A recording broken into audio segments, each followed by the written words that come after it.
Hey all, welcome back. This is Dino the Ops Guy with Production Management and Practice, or Stardew Production Management 101.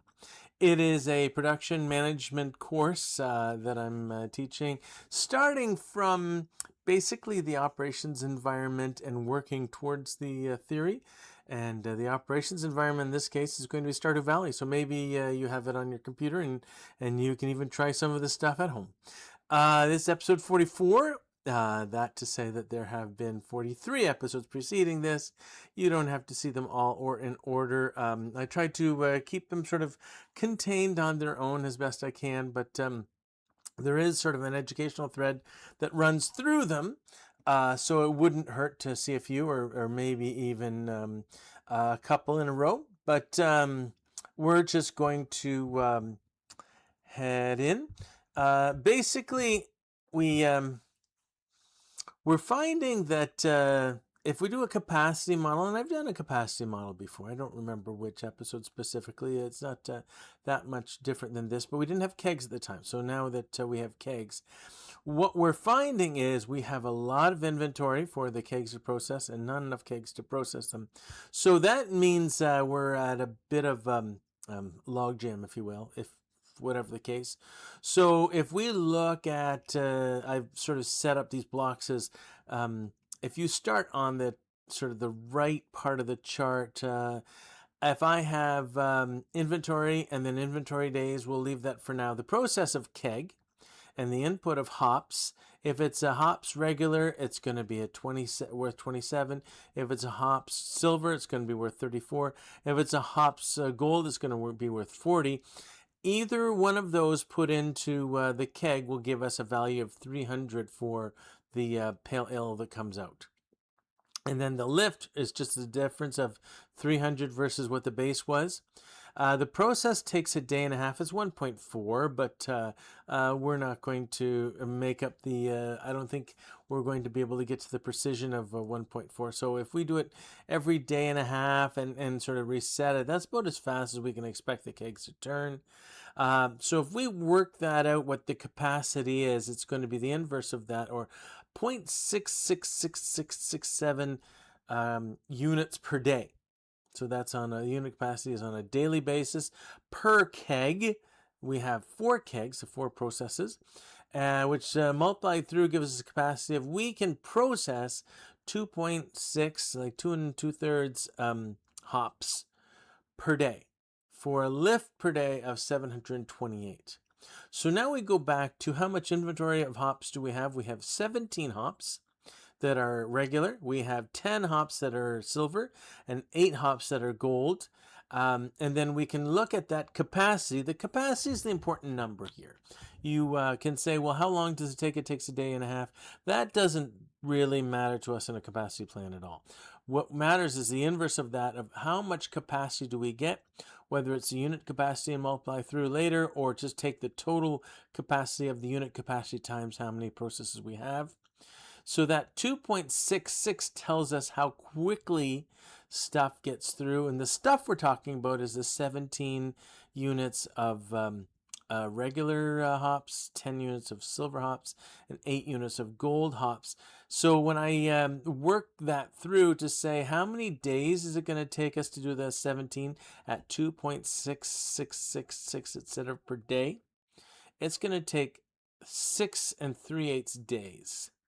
If I look at the 10, it's going to take 3 3/4 days. If I look at the 8, it's going to take 3 days. So we look at that added up, it's roughly going to be, I don't know, 12, 13, 14 days. That's half a season. So we get a lot of inventory there. And what makes it worse is if we look at the left side of it, the process of the plot or the process of farming. The plant being hops. The value, of course, is 27 if we grow regular, 34 if we grow a silver, and 40 if we grow a gold. While we have the tiller advantage. Well, there's only one process. One day to process, because now that we have the hops fully grown, they will give us new hops every day. So it's going to be 1 per day for the for the process. The unit capacity is going to be, the time is going to be 1 day. The unit capacity is going to be 1. So every plant will give us 1 for that process time of 1 day. We have 11 plants, so that's going to be a capacity of 11 per day. So if I take 11 per day, and that's every day until the end of the season, and I look at the capacity of the kegs of 2.6666 parts per day or units per day, I divide that through, I would say I would need 16 and a half kegs, not for the inventory we have, but just to keep up with what we're growing. So it is not likely we are going to have, we're going to be done any of this season. It's going to take us a long time. So if we look at, well, melons can go in there, other things. So I have on the left side again, the process of growing melons. The value of a plain melon is 275. The value of a silver melon is 343, and then a gold melon is 412. It takes us 4 days to grow it. So if we look at the unit capacity per day, it's going to be 0.08 melons per day per plot. I have 63 plots, so that works out to 5.25 on average per day. That's how much melon we produce on those 63 plots. Well, if we're not going to put those in the keg, then we probably could put them in the we have the keg there, but the idea being we're never really going to get to that. We should probably put them in the jars, because that's also a good place to put them. But then we look at the same thing with the jar inventory. Well, the jar has a process that is 3 days long. So the unit capacity is 1/3 or 0.33333. We have 6 jars, so we multiply that through. So that set of 6 jars has a capacity of 2 units per day. When I look at the 28 cauliflower, the plain cauliflower that I have, that's 14 days. The 22 silver cauliflower I have is another 11 days. And then the 5 gold cauliflower I have is 2.5 days. We're just going to have a whole bunch of melons and a whole bunch of cauliflower and a whole bunch of ops, because they don't match the downstream processes. So in this situation, it is well worth, based on the capacity model, to say we're going to dump some of this inventory, because by the time we get to it, it'll be old, or we'll have new inventory, or we'll have made different decisions, whatever the case.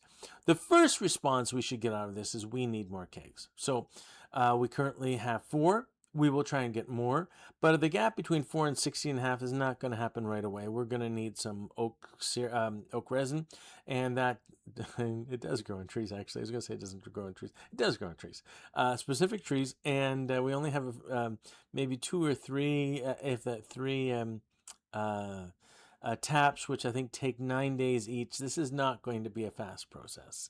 1 every 3 days thereabouts. So the second thing we can do, if we're not going to have more kegs and more jars in a hurry, is get rid of some of the inventory that is the weakest. In this case, the weakest is the silver and gold cauliflower. We will keep 1 gold cauliflower around, but the silver cauliflower and the balance of the gold cauliflower, it's just time to sell it, because we're just not going to get to it effectively. Melon has a better return than cauliflower going through the, certainly base melon, going through the jars. So that's kind of the decision there. Now, to sort of pull things up and do sort of what I would normally do in a class, the training piece of it, we're going to talk about Little's Law. And Little's Law, it's funny, I've been using Little's Law long before I understood what it was. It comes from queuing theory, where in queuing theory, the length of the queue, the length of number of people in line, will equal lambda, the arrival rate, the rate at which people show up to the line, times the wait time, how long they are in line. But really, we're not in queuing theory, we're in production management. So really, we use the version of it that says the days of inventory equal the capacity divided, the inventory divided by the capacity. Or the easiest way I like to write it out is the capacity, which the units of the capacity are units per day, equals the inventory, which is in units, divided by the days of inventory, which is in days. So when you look at the units, it just falls apart. The capacity equals the inventory divided by the days of inventory. And we can manipulate that in any direction. So we use it to convert inventory to time. So if we know the capacity, the rate, then it's basically the Rosetta Stone so that we can move back and forth between inventory domain and time domain. And time, of course, is the most important, but when you're on the floor, you got to count inventory and say, how long is that going to be? And you use Little's Law or this, the days of inventory, how long it's going to be equals how much you have there divided by the capacity. So there's a little brief there, Little's Law. And really it comes down to, we got way too much inventory. It's going to take us way too long to go through it. We're just going to dump it now, put the cash on the table. So that's the plan. Time to shed the silver and gold quality inventory. So of cauliflower. So while we're on this topic, this comes up a lot when I'm in factories. It's kind of a crazy thing that people don't seem to see the issue with the transition. So if I'm looking for a specific situation, let's say we're peeling carrots and I get a crew size, maybe it's 3-4 people. I have the schedule, it's going to be 8 hours long. And then the crew skill, after time, they get pretty good at it. They know how to set up the machines. They know which blades to use. They know how sharp the blades have to be, etc. And we end up with anyone who's sort of in that crew size, crew skill, and schedule, the middle of that Venn diagram, is usually pretty effective. They know what they're doing. They're in the right spot. They have the right skill, and it's the right number of people. And what will happen typically is a company will say, you know what? We're going to become more efficient. We're going to grow. We're going to make more money. And they look at this volume play. So they'll take a process that used to be 3 people, and maybe it's like 6 people, but 3 people on days, 3 people on afternoons, or maybe it's 2 side-by-side crews of 3 people each. That crew size of 3 is significant from the standpoint it's easy to manipulate those. It's easy to move them around. It's easy to fit them in a slot. It's easy to manage. It all works. But they'll go to, let's say, a much bigger equipment that rather than run, let's say, an operation for 8 hours with 2 different crews, they decide we're going to go with a bigger piece of equipment that will run maybe 9-10 people, but only do it all together 3-4 hours. And then they say, okay, well, we're still going to have the same efficiency, but you're not, because manipulating a crew size of 3 people is not the same as manipulating a crew size of 10 people. Scheduling 3 people is not the same as scheduling 10 people. Bringing a crew of 3 people up to skill is not the same as bringing a crew of 12 people up to skill. And then what you end up with is, we have scheduled these 12 people, whatever, for 3 hours, maybe 3.5, but we're still going to pay them for 8 because we don't want to lose money by just sending them home early. Well, now we have this unskilled crew, meaning that they're not skilled in whatever we move them to. Maybe they're skilled in that process, but if we move them to, let's say, carrots, they've never done carrots before.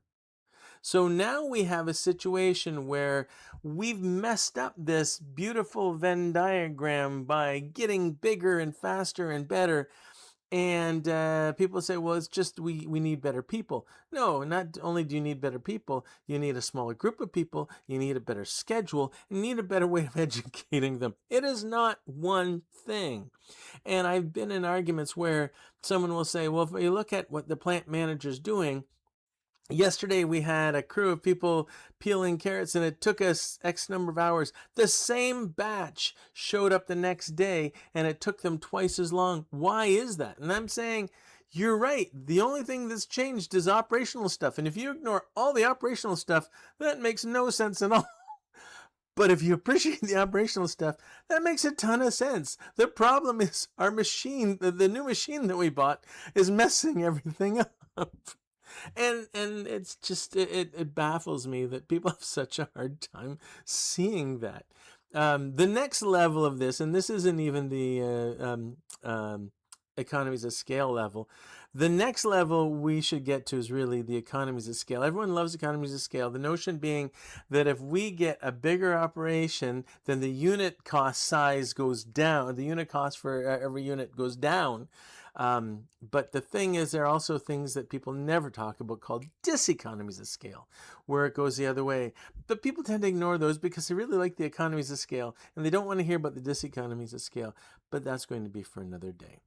But all this to say, in the capacity plan, there's a few things that are important. One, understand the capacity, not the length of the process and not how long the process takes. The capacity is the magic number that gets you to all the different, it's the key that unlocks all the doors. In that, you can use Little's Law with that key to convert the amount of time to the amount of inventory you have and vice versa. In a situation where you have a good thing, changing the volume typically doesn't just change one thing, it actually changes three things and can really mess up what you're doing. And for those who are not familiar with operations, will completely miss the fact that things are messed up because of the new equipment, and we're still trying to do things the old way rather than get a new scheduler, a better way of staffing the crew, and a better way of managing the crew size. So we're going to get now to the floor. Now, this doesn't come up in Stardew Valley as much, but given the connection to capacity modeling, I figure it was worth a discussion. But I do want to get to what we're going to have Av do for day 43, water and harvest the crops, pet the hens, and then here's the key one, get the cauliflower to cache. Keep the base cauliflower because we're still going to put it in the jars, at least for now, even though at some point we probably should convert to melons completely. But to convert that to cash and then get to the mines because it's a lucky day. And if you got some free time, forage. So without further ado, I'm going to turn it over to Av because he knows what he's doing and he's really good at it. Take it away, Av. Thanks, Dino. We are back. It looks like there's a storm approaching tomorrow that we can use that to our advantage. And it looks like we'll have a little extra luck today. That's a good thing. So hopefully we can get to the mines and take advantage of that. We also have the directive from Dino to sell off all of the cauliflower that is silver and gold, and I like that idea. I'm going to get rid of this summer spangle, and I've been meaning to put sprinkler there, quality sprinkler there for a while. It doesn't make as much sense actually now that we have the steel watering can because it kind of breaks up that 5, but it's still nice not to have to deal with that one. So starting the sprinklers kind of from the left where we can, to leave the stuff closer to the water. It's essentially we want to be able to water closer to the water. So if that makes any sense. We do have our barn, and Robin is diligently working on the coop, saying hi to the ladies. We're going to keep with at least for now, we're going to keep with the large eggs because it gives us a better return on mayonnaise. At some point, we'll have to work back towards the regular size eggs. We want to get things watered here now that we have water in the watering can. And there's an advantage here to use the 5, but we're going to go back to the 3 every once in a while that we have to. Again, advantage to use the 5 today because that sprinkler didn't work overnight. We just put it there. But because there's 15 across, we'll figure out what the next thing to do. Not tomorrow because it's raining, but the next day. If it's not raining, we'll figure something out. But I'm sure it's a better situation than when we had before. So that's what we're working on.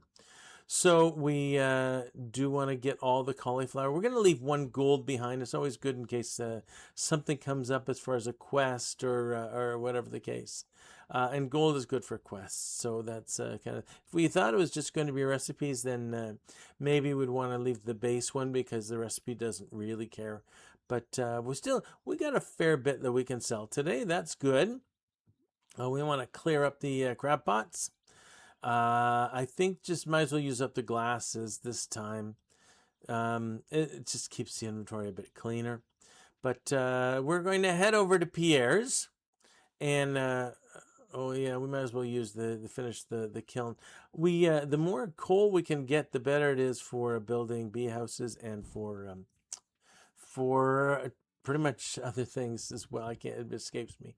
The reason we didn't look up at forging there is because we're probably going to the mine. Oh, we better connect and say, yes, we do want that quest. Yes, love that quest. So given that we're going to probably use the mine later, I figured we'd be walking through there under different circumstances. So just wait until then. No sense in jumping the gun. We got 10,000. That's a fair bit. You know, we can use with that. Oh, I love this line. If my hair wasn't so popular with the girls, I'd shave it off in a second. Dino says that all the time. Say hi, Haley. But given that we have over 7,500, I think we're going to invest in a new fishing rod. Not that we've been doing a fair bit of fishing, but it's nice to be able to. The advancement with the iridium fishing rod is it allows us to put tackle on that. My favorite tackle is the what is it? The copper and the sap makes the. It'll come to me later. But again, the advantage just is not only can we use bait that we could with the fiberglass rod, but we could actually add tackle. We just passed it. I should have looked at it. The trap bobber, I think it's called, or yeah. So basically, it slows down the fish's ability to get away, which I like. It's not so good for the fish, but for me, it's excellent. Love that. So we're gonna say. Hi to Leah. Leah's nice. I like Leah. And we're going to say hi to Elliot and pick up some of the forage items along the way. We're looking specifically for spiceberry and for grapes. Now, you know we can grow grapes next season. So in the long term, spiceberry are probably the better thing to go. But I would love to have either sort of like both of them if I could, just so that we could get to the extra value, converting them seeds and then converting those seeds to tea saplings. Kind of a crazy thing when you think about it, but I'll do whatever I have to do to get to the numbers that I need. That's the way, at least in the business sense. I don't want to sort of cheat the game or anything like that. That's I'll let other people do that. That's not my thing. So we're going to chop some wood along the way. The nice thing about chopping wood down here is we don't get here that often. On the north pass towards the mines, if we chop those trees and then we're looking for wood, that's a quick place to look. But we're never going to look for wood down here. So it's got plenty of time to rejuvenate. We're getting a fair bit of forage. We did get the spiceberry, and we might as well, and we did get a couple sweet pea. Might as well clear out a lot of these weeds while we're here. We don't want to waste too much time, so I do want to make my way through, but a quick pass at the weeds doesn't hurt. And I think we're going to do the same thing on our farm that way, because there's a fair bit of weeds. Let's get rid of this big log. Hopefully we'll get mahogany seed from it. No such luck. So we'll clear out some of these, because if we do it in the summer, there's a chance that we're going to get those mixed flower seeds, and those are worth trying for. So we got a couple more of these logs. I should just get rid of them, especially if they're hidden. They're not going to help anyone if they're hidden. So there we got some mixed flower seeds, and make our way up. Eventually, we are going to head over to the mines. That's going to be a good thing to do. So we got some cauliflower. We can jar pickled cauliflower. We can renew, reset. So let's put things in the things where they should be the things. Put things in order. This is a bit of that ABC sense where that HS that we're looking at right away, yeah, there's the trap bobber, has all the high volume stuff. We don't care about the value, it's the high volume stuff.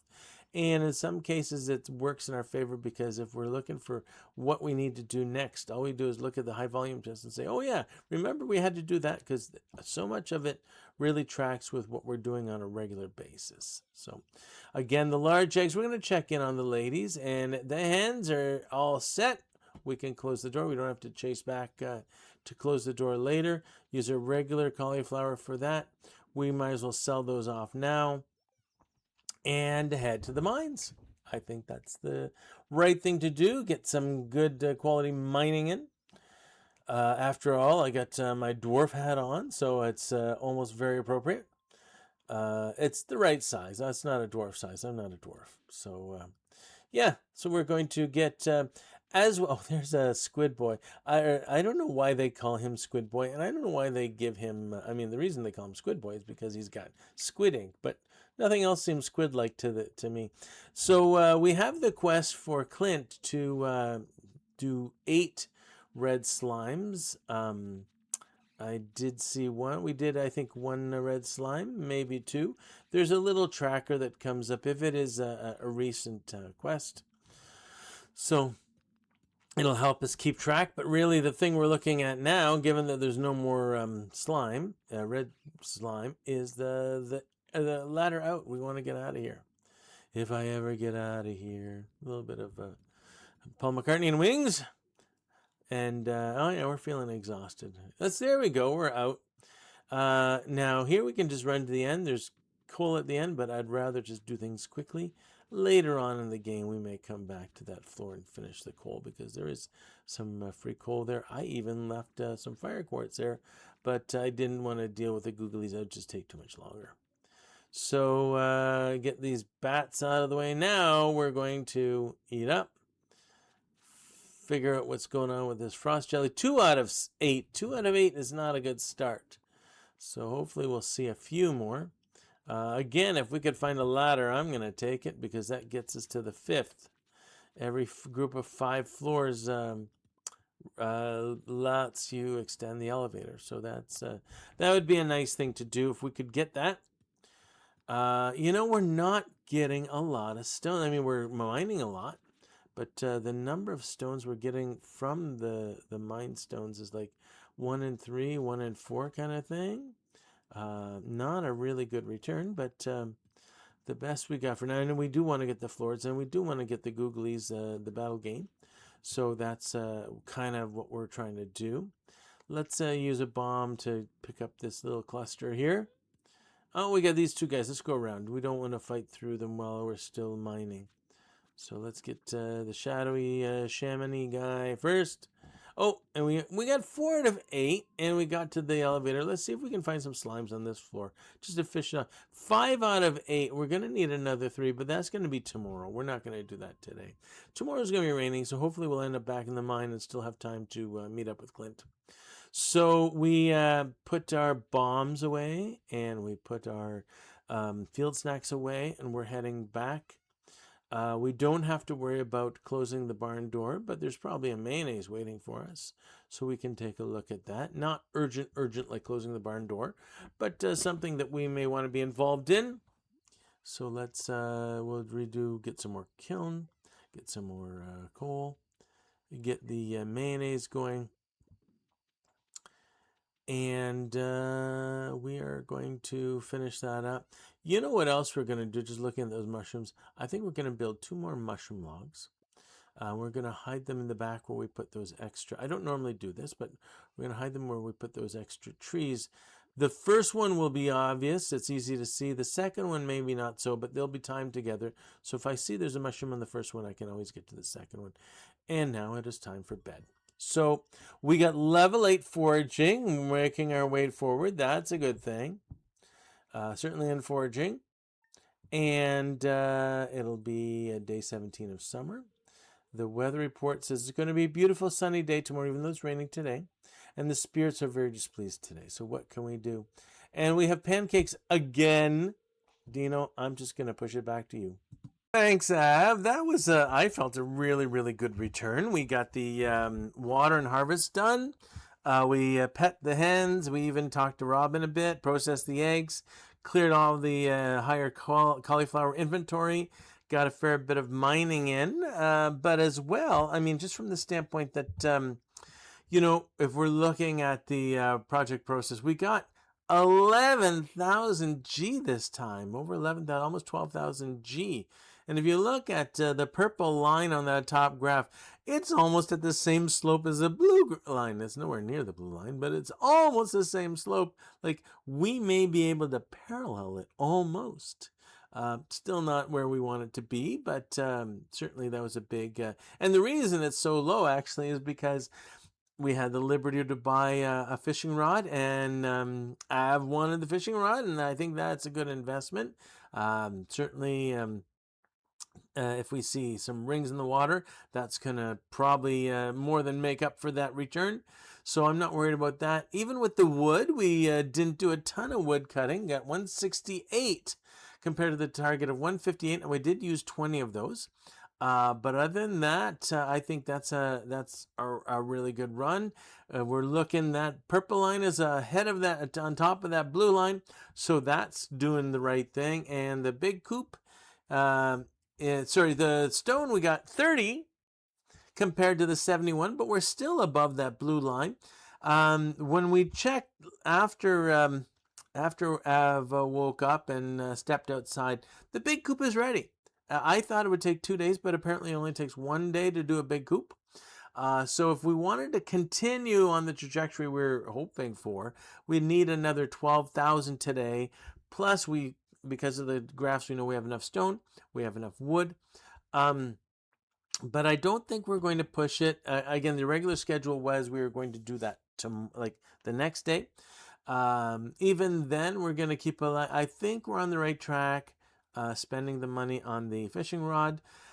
Given that the coop is done and it's Wednesday, Marnie's open tomorrow. So we are going to get there. We want at least 1 cow, at least 1 duck, probably multiple cows. The ducks, because it's the big coop, we can take the first egg and incubate it into more ducks. It'd be nice to get more ducks right off the hop. But if that's not in the cards, then we can make our own ducks the old-fashioned way. So we're doing, I think, really well. Hopefully there's something informative here for you. It really is meant to be more of a course than it is a speed run. I don't think it even is a speed run. But anyway, if you have any comments to how we can make this better, more educational, more entertaining, more fun, then leave those in the comments. But other than that, this is Dino the Ops Guy signing off.